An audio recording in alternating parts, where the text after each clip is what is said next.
Hello again. अगर मेरे video में बोलने की स्पीड अगर थोड़ी स्लो समझ में आ रही थी तो वीडियो को थोड़ा फास्ट कर लेना। बोलते समय नहीं समझ में आता है, बट आई थिंक जब मैं वीडियो देखता हूँ मुझे खुद वो स्लो समझ में आता है। तो आप 1.5 1.75 पे करके भी देख सकते हो। और चलिए स्टार्ट करते हैं नेक्स्ट टॉपिक, जो है हमारा कंप्रेसिबिलिटी। तो कंप्रेसिबिलिटी जो भी थोड़ा आप अगर रिलेट कर पाते होंगे टर्म्स को, अगर थोड़ा भी कॉमन सेंस होगा तो आपको ऑफ कोर्स समझ में आ गया होगा। किसी भी चीज़ के कंप्रेस होने की एबिलिटी को ही कंप्रेसिबिलिटी बोलते हैं। इससे सिंपलेस्ट आप कहीं नहीं समझेंगे। आपके पास एक कॉमन सेंस होगा जिससे आपको समझ में आ गया होगा कि कोई भी चीज़ अगर कंप्रेस हो पा रही है तो वो उसमें कंप्रेसिबिलिटी है, दैट्स इट। और अगर डेफिनेशन थोड़ी सी बात करें, जो टर्म्स लिखा हुआ है, if there is a change in V और डेंसिटी मीन्स वॉल्यूम और density with respect to P. P means यहाँ प्रेशर है। अगर प्रेशर के रिस्पेक्ट में कोई भी चेंज आ रहा है डेंसिटी और वॉल्यूम में, तो वो फ्लूइड जो है वो कंप्रेसिबल होगा। तो जैसे ये देख पा रहे होगे, ये डायग्राम बना हुआ है ये वाला। तो इसमें हमने एक पिस्टन सिलेंडर अरेंजमेंट लिया हुआ है। इसमें पिस्टन है, ये मूव कर सकता है, ओके। और ये लिक्विड है, सो ये अंदर लिक्विड भरा हुआ है और पी प्रेशर एक्सर्ट कर रहा है पिस्टन को मूव कराने के लिए। सिमिलर वे में यहाँ पे भी एक पिस्टन सिलेंडर अरेंजमेंट है जिसमें गैस भरा हुआ है, ओके। ये गैस है और प्रेशर पी एक्सर्ट कर रहा है पिस्टन को मोशन प्रोवाइड करने के लिए। तो अब क्या आप पाओगे कि लिक्विड को हम इजीली कंप्रेस नहीं कर सकते हैं, ओके। ऑफ कोर्स वो कंप्रेसिबल होता है, बट बहुत थोड़ा सा होता है, उसके बारे में अभी हम पढ़ेंगे। बट हम इसको इनकम्प्रेसिबल फ्लूइड मानते हैं, तो हम इसको कंप्रेसिबल नहीं मानेंगे। यहाँ पे ये इनकम्प्रेसिबल जैसा बिहेव करेगा, ओके। तो इसको तुम कंप्रेस नहीं कर पाओगे। लेकिन वहीं पे गैस है, पिस्टन बहुत इजीली मूव हो जाएगा और अंदर चला जाएगा, और मींस रेसिप्रोकेटिंग मोशन वो इजीली कर पाएगा। क्यों? क्योंकि गैस की कंप्रेसिबिलिटी बहुत ज़्यादा है, ओके। जैसे जैसे इसका प्रेशर इंक्रीज़ करेंगे, वॉल्यूम इसका कम होता जाएगा। प्रेशर इंक्रीज़ करने पे पिस्टन यहाँ पे पहुँच जाएगा, ओके, या फिर यहाँ पे पहुँच जाएगा। वो डिपेंड करता है तुम कितने ताकतवर हो, ओके। देन अब हम देखेंगे कि जो वाटर है वो हमारा कंप्रेसिबल है कि इनकम्प्रेसिबल। हम उसको इनकम्प्रेसिबल ही एज्यूम करके चलते हैं, बट हम देखते हैं 1 एटमॉस्फेरिक प्रेशर में इसका जो डेंसिटी है वाटर का वो 998 kg/m³ होता है, वाइल 100 एटमॉस्फेरिक प्रेशर पर उसका डेंसिटी 1003 kg/m³ हो जाता है। तो प्रेशर में चेंज होने के कारण जो डेंसिटी में चेंज आया है वो 5 का है। तो अगर हम परसेंट चेंज निकालेंगे तो 0.5% आएगा, जो कि बहुत कम है, इसलिए हम उसको नेगलेक्ट कर देते हैं और हम ये एज्यूम करते हैं कि ये इनकम्प्रेसिबल है, ओके। और जो गैसेस हैं वो जनरली कंप्रेसिबल फ्लूइड के अंडर में आती हैं क्योंकि वो इजीली कंप्रेस हो जाती हैं। गैसेस में अगर हम प्रेशर इंक्रीज़ करते हैं तो उसके रिस्पेक्ट में जो गैसेस हैं उनका वॉल्यूम बहुत इजीली चेंज होता है, इसलिए वो हाईली कंप्रेसिबल मानी जाती है। मैथमेटिकली अगर कंप्रेसिबिलिटी को हमको डिनोट करना हो तो वो बल्क मॉडुलस का हम जो बल्क मॉडुलस हमने पढ़ा था स्ट्रेंथ ऑफ मटेरियल में, उसका रेसिप्रोकल ही कंप्रेसिबिलिटी होती है। अब बल्क मॉडुलस के बारे में हम बहुत डिटेल में बात नहीं करेंगे क्योंकि वो स्ट्रेंथ ऑफ मटेरियल का टॉपिक है वो, बट फिर भी एक जनरल ओवरव्यू आइडिया आपको दे सकते हैं हम। जैसे कि के की बात करें, के जो है वो बल्क मॉडुलस है। तो यहाँ पे आप डेफिनेशन पढ़ पा रहे होंगे, direct stress upon volumetric strain. Means कि यूनिट वॉल्यूमेट्रिक स्ट्रेन को डेवलप करने के लिए जितना भी हमको स्ट्रेस देना पड़ा या जितना स्ट्रेस हमको यूज़ करना पड़ा, वही क्या होगा, बल्क मॉडुलस होगा, ओके। मीन्स कि आपको अगर ज़्यादा स्ट्रेस देना पड़ रहा है किसी बॉडी में यूनिट वॉल्यूमेट्रिक स्ट्रेन डेवलप करने के लिए, तो ऑफ कोर्स उसका बल्क मॉडुलस ज़्यादा है। और ये यहाँ पे बेसिक सा छोटा सा एक कैलकुलेशन है, वो आप कैलकुलेशन समझ पा रहे होंगे, बस हमने छोटा सा डिफरेंशिएशन कर दिया है। डिफरेंशिएशन छोटा नहीं किया है, मीन्स डिफरेंशिएशन कर दिया है, और ये रिलेशन निकल के सामने आ रहा है। ये जो बीटा है ये हमारा कंप्रेसिबिलिटी को डिनोट करता है और के हमारा बल्क मॉडुलस को डिनोट करता है। तो अभी डेफिनेशन भी हम लोगों ने पढ़ा कि बल्क मॉडुलस का जो भी रेसिप्रोकल है उसी को हम क्या बोलते हैं, कंप्रेसिबिलिटी। आप सीधा सीधा ऐसा समझ लीजिए, बल्क मॉडुलस मीन्स कि कोई चीज़ ईज़िली कंप्रेस नहीं हो रही है या उसमें ईज़िली डिफॉर्मेशन नहीं हो रहा है। जब उसी की रिवर्स की बात करेंगे तो मतलब कि ईज़िली डिफॉर्मेशन हो रहा है, वही हमारी कंप्रेसिबिलिटी है कि ईज़िली वो कंप्रेस हो रहा है या नहीं, ओके। आप यहाँ पे देख पा रहे हैं K of water means bulk modulus of water is 2 into raised to the power 10 raised to the power 6 kPa, okay.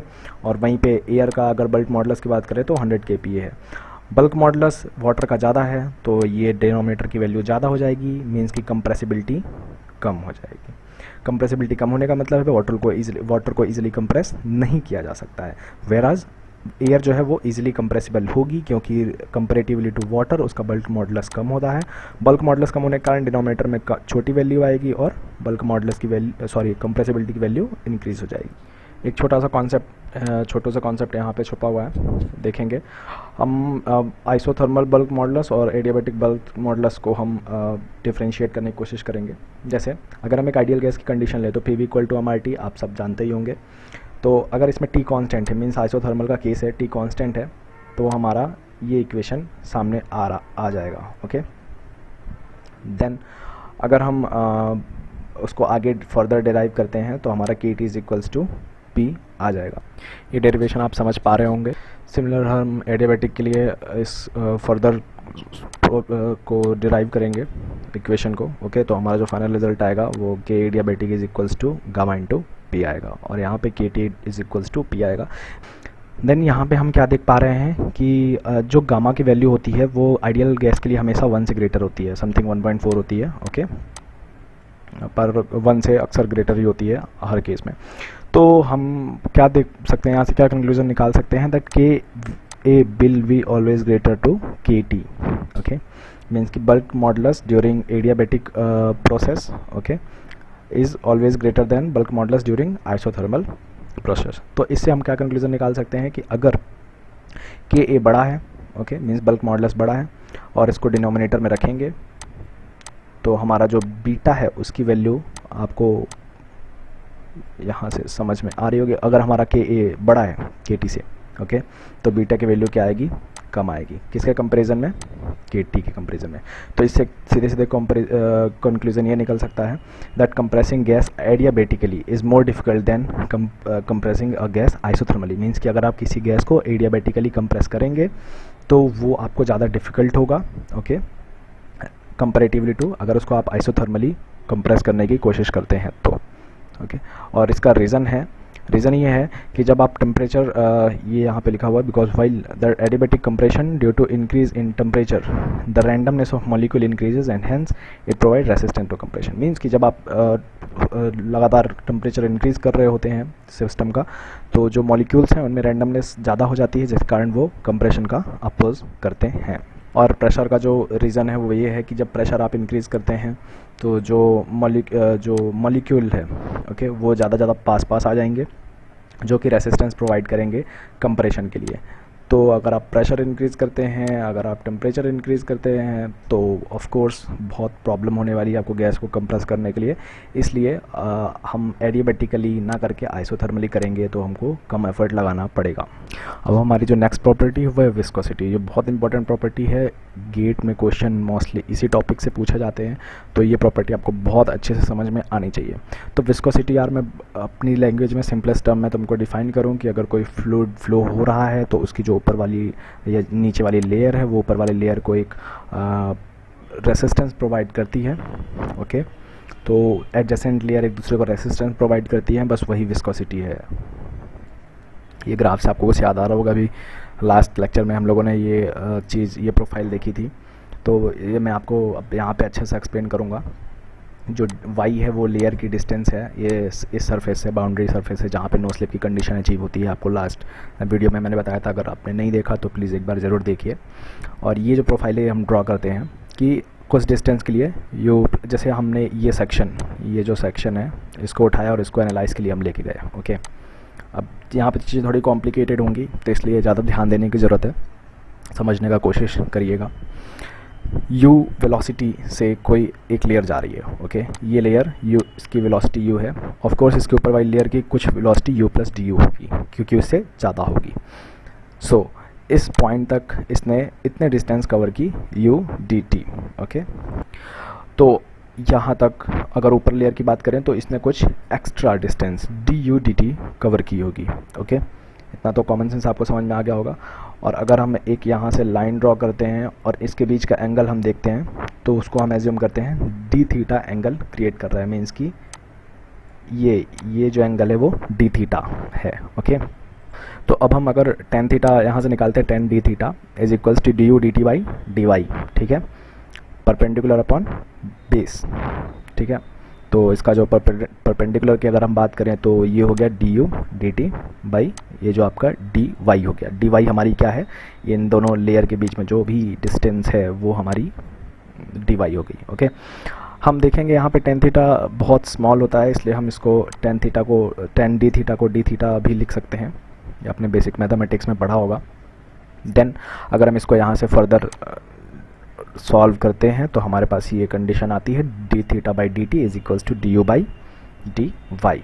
Okay, अब मैथमेटिकली देखने में तो ये बहुत अच्छा लग रहा है, लेकिन इसका प्रैक्टिकल सिग्निफिकेंस क्या है ये हम समझते हैं अब।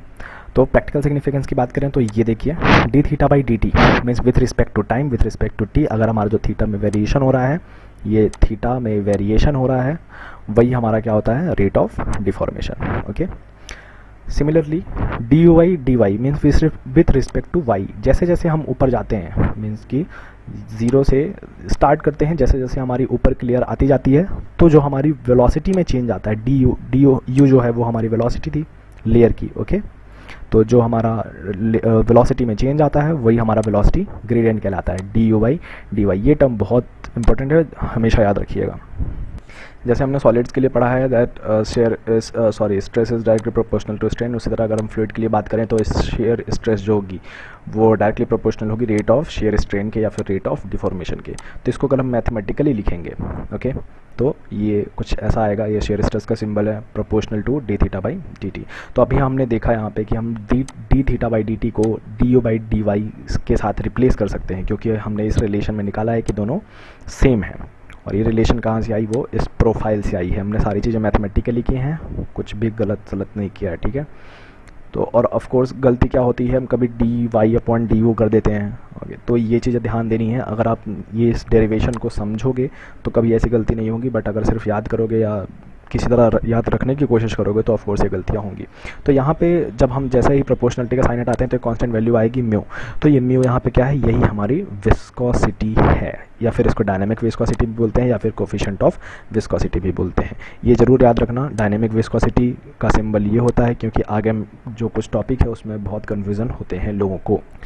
ये कंपेरिजन में छोटा सा समझाना का चाह रहा था कि जैसे यहाँ पे डी थीटा की वैल्यू ज़्यादा है, यहाँ डी थीटा की वैल्यू कम है, तो इसका क्या मतलब हुआ, मीन्स कि जैसे जैसे हम लेयर में ऊपर जा रहे हैं, ओके, ये हम लेयर में धीरे धीरे ऊपर जा रहे हैं, तो कहीं पे ये ऐसा कुछ है, ओके,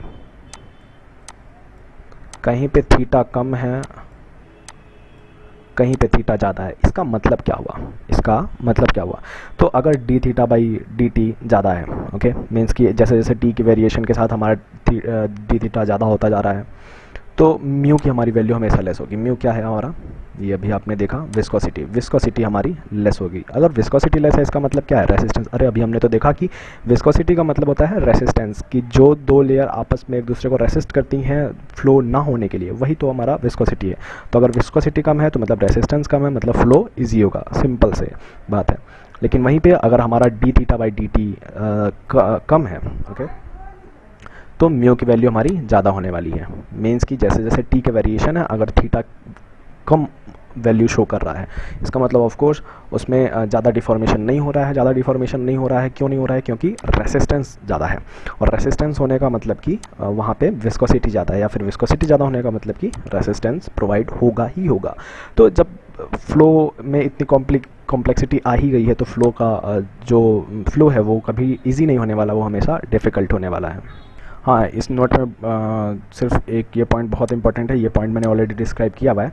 इसमें लिखा हुआ है the main reason for viscosity in case of liquid is molecular bonding. Means कि अगर हम लिक्विड की बात करें तो लिक्विड में जो मेन रीज़न है विस्कोसिटी का वो मॉलिक्यूलर बॉन्डिंग है, लिक्विड में जो मॉलिक्यूल्स हैं उनकी बाउंडिंग है। लेकिन अगर हम गैस की बात करें तो मॉलिक्यूलर कोलिजन ही उसका एक रीज़न है विस्कोसिटी का। अगर मॉलिक्यूलर कोलिजन ज़्यादा हो रहा है, रैपिड हो रहा है, तो उसकी विस्कोसिटी ज़्यादा होगी।